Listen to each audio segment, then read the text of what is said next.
फिर कभी किसी सलीम से मत कहना साहब, ये मुल्क उसका घर नहीं। ये बात इंस्पेक्टर सलीम ने कही थी एसीपी अजय राठौर से।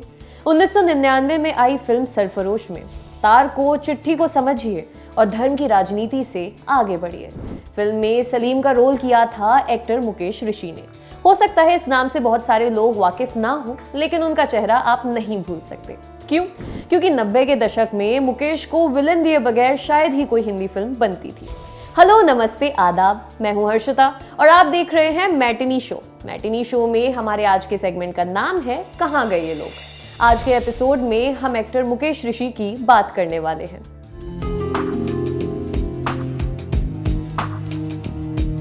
मुकेश ऋषि का जन्म 19 अप्रैल 1956 में जम्मू में हुआ था। फैमिली पत्थर तोड़ने यानी कि स्टोन क्रशिंग के बिजनेस में थी। मुकेश की शुरुआती पढ़ाई लिखाई जम्मू से ही हुई।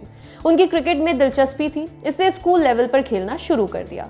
क्रिकेट की बदौलत मुकेश का एडमिशन स्पोर्ट्स कोटे से पंजाब यूनिवर्सिटी में हो गया। अगले कुछ ही समय में वो कॉलेज की क्रिकेट टीम के उप कप्तान भी बन गए। फैमिली बिजनेस का एक सिरा बंबई में भी था, इसलिए कॉलेज खत्म करने के बाद मुकेश ने बंबई में फैमिली बिजनेस ज्वाइन कर लिया। मगर इस काम में उनका जी नहीं लग रहा था, इसलिए बैग पैक किया और फिजी निकल गए।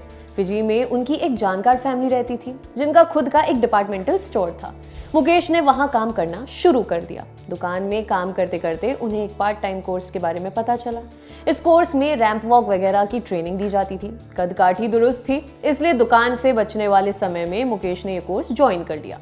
हालांकि उनके पास न मॉडलिंग के लिए समय था और ना ही मौका।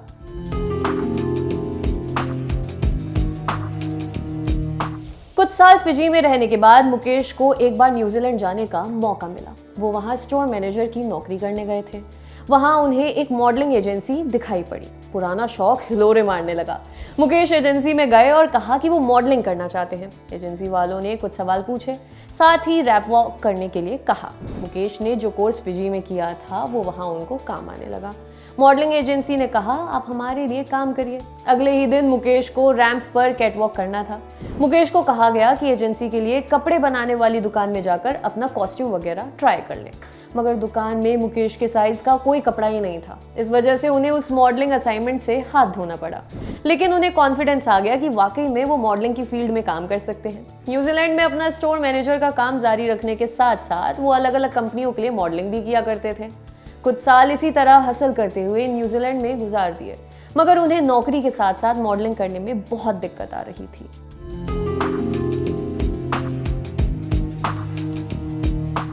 मुकेश अपनी बहन की शादी के लिए 7 साल बाद न्यूजीलैंड से बंबई आए। बहन की शादी तो बहाना था, मुकेश को एक्टिंग में करियर जो बनाना था। पापा गुजर चुके थे, इसलिए बड़े भाई से एक्टिंग में ट्राई करने की परमिशन मांगी। परमिशन मिल गई।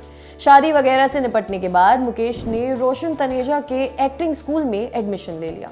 साथ ही डांस मास्टर मधुमती के यहाँ नाचने की ट्रेनिंग भी लेने लगे। मुकेश अपने एक इंटरव्यू में बताते हैं कि उन्हें पता था कि वो एक अच्छे एक्टर नहीं है, इसलिए उन्होंने रोशन तनेजा से कहा, जब तक आप मुझे अप्रूवल नहीं देंगे तब तक मैं किसी प्रोड्यूसर के पास काम मांगने नहीं जाऊंगा। एक बार तनेजा साहब के सामने मुकेश परफॉर्म कर रहे थे। उस सीन में उनके साथ आयशा जुल्का भी थी। इस सीन को करते समय मुकेश इतने खो गए कि बुरी तरह रोने लगे। अभी उन्हें तनेजा इंस्टीट्यूट में आए हुए मात्र 6 महीने हुए थे। इतने कम समय में बतौर एक्टर मुकेश में इतना डेवलपमेंट देखकर रोशन तनेजा सरप्राइज होने के साथ साथ खुश भी हो गए। उन्होंने मुकेश से कहा कि अब वो प्रोड्यूसर्स के पास काम मांगने जा सकते हैं। बाकी एक्टिंग उन्हें समय, परिस्थितियां और अनुभव सिखाएगा।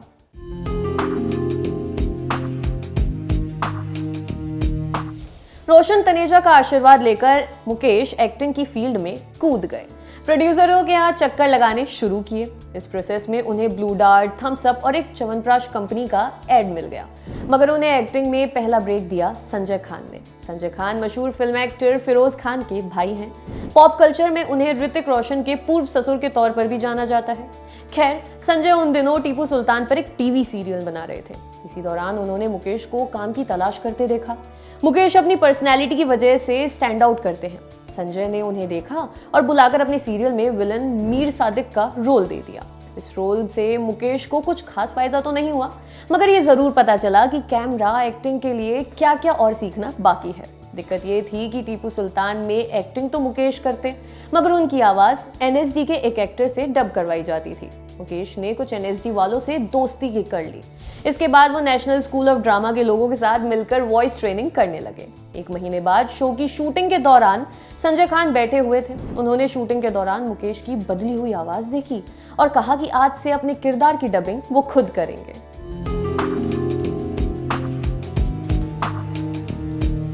टीवी शोज के बाद वैसे तो मुकेश को फिल्मों में काम मिलने लगा था। वो सनी देओल की घायल और तेजाब फेम एन चंद्रा की हमला जैसी फिल्मों में नजर आए, मगर सिर्फ नजर ही आए, उनके हिस्से ज्यादा काम नहीं था।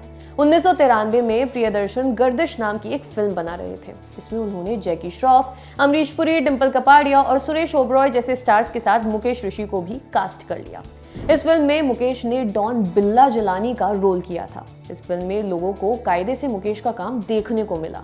इसी वजह से कई लोग गर्दिश को मुकेश की पहली फिल्म बताते हैं, जो कि फैक्चुअली गलत है। खैर, एक बार मुकेश यश चोपड़ा से मिलने पहुंचे।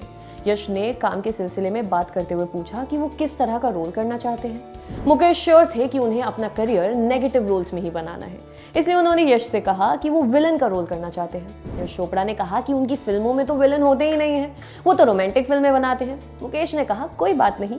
वो उठे, यश चोपड़ा का आशीर्वाद लिया और चलते बने। इंटरेस्टिंग बात यह है कि उन दिनों यश चोपड़ा फिरोज नाडियाडवाला के साथ परंपरा नाम की एक फिल्म डायरेक्ट कर रहे थे। अपने प्रोडक्शन हाउस के बाहर ये यश चोपड़ा की आखिरी फिल्म साबित हुई।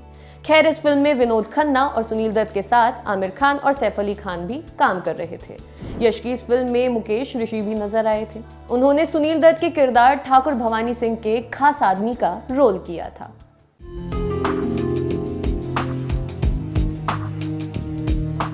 एक बार मुकेश मशहूर फिल्म राइटर सलीम खान से मिलने गए हुए थे। वहां उनकी मुलाकात आमिर खान से हो गई। आमिर और मुकेश फिल्म परंपरा में साथ काम कर चुके थे, मगर इस बार उन्हें एक साथ कास्ट किया आशुतोष गोवारिकर ने। आशुतोष बाजी नाम की फिल्म बना रहे थे। इसमें उन्होंने मुकेश को रघु नाम का किरदार निभाने को दिया। जाहिर तौर पर यह फिल्म के विलन का रोल था। बाजी की शूटिंग हैदराबाद में हो रही थी। यहीं पर आमिर ने मुकेश को फिल्म सरफरोश की कहानी सुनाई। मुकेश भला ऐसे ऑफर के लिए क्यों मना करते, मगर तब फिल्म में काम करने को लेकर कोई बात नहीं हुई थी। जब सरफरोश पर काम शुरू हुआ तो इंस्पेक्टर सलीम के रोल के लिए आशुतोष गोवारिकर ने डायरेक्टर जॉन मैथ्यू को मुकेश का नाम सुझाया। तब तक मुकेश ऋषि 50 फिल्मों में काम कर चुके थे, इसलिए नेगेटिव रोल से इतर कुछ एक्सपेरिमेंटल करने को तैयार थे। मैथ्यू ने उन्हें बुलाया और कहा कि उन्हें एक फिल्म में काम पाना है तो स्क्रीन टेस्ट देना होगा। पहले तो मुकेश चौंके कि उन्होंने अपने 10 साल के लंबे फिल्मी करियर में कभी भी ऑडिशन या स्क्रीन टेस्ट नहीं दिया था। मगर 90 के दशक के आखिर में हिंदी सिनेमा के साथ साथ सिनेमा देखने और बनाने वाले भी बदल रहे थे। मुकेश ने कहा कि उन्हें ऑडिशन देने में कोई दिक्कत नहीं है। उनका स्क्रीन टेस्ट वगैरह लिया गया और वो फिल्म में इंस्पेक्टर सलीम के रोल के लिए फाइनल कर लिए गए। इस फिल्म में मुकेश ने एक मुसलमान पुलिस वाले का रोल किया था, जिसे पूरी पुलिस उसके धर्म की वजह से शक की निगाह से देखती है।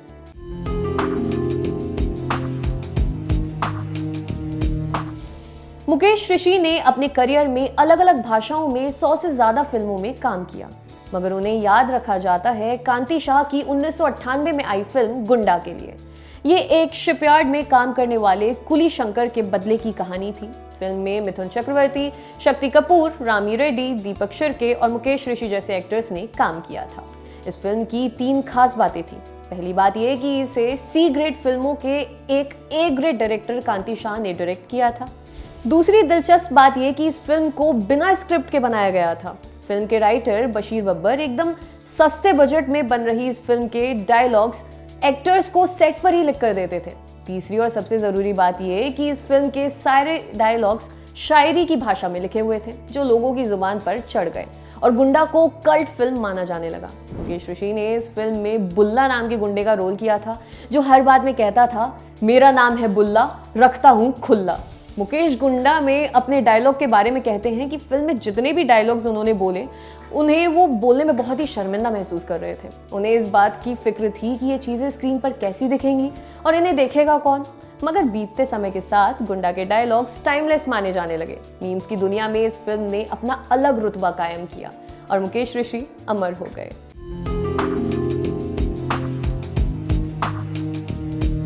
हिंदी फिल्मों में सफलता पाने के बाद मुकेश ने साउथ इंडियन फिल्मों का रुख किया। साल 2000 में उन्होंने तेलुगु और मलयालम भाषा की फिल्मों में काम करना शुरू किया। वो तेलुगु भाषा की 50 से ज्यादा फिल्मों में काम कर चुके हैं।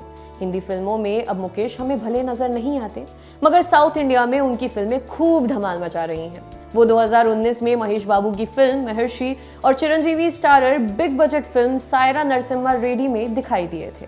अगले कुछ दिनों में वो हिंदी फिल्म पिंक की ऑफिशियल रीमेक वकील साहब में एक अहम रोल निभाते नजर आएंगे। अगर हिंदी भाषी कंटेंट की बात करें तो मुकेश आखिरी बार साल 2019 में रिलीज हुई ZEE5 सीरीज अभय में दिखाई पड़े थे। मुकेश के बेटे राघव ऋषि भी एक्टर हैं। वो जल्द ही पंजाबी फिल्म निडर से अपना डेब्यू करने जा रहे हैं। मुकेश अपनी फैमिली के साथ मुंबई में रहते हैं। मैटिनी शो में आज के एपिसोड में बस इतना ही। कल फिर मुलाकात होगी, तब तक के लिए बने रहिए हमारे साथ और देखते रहिए दी लल्लन टॉप।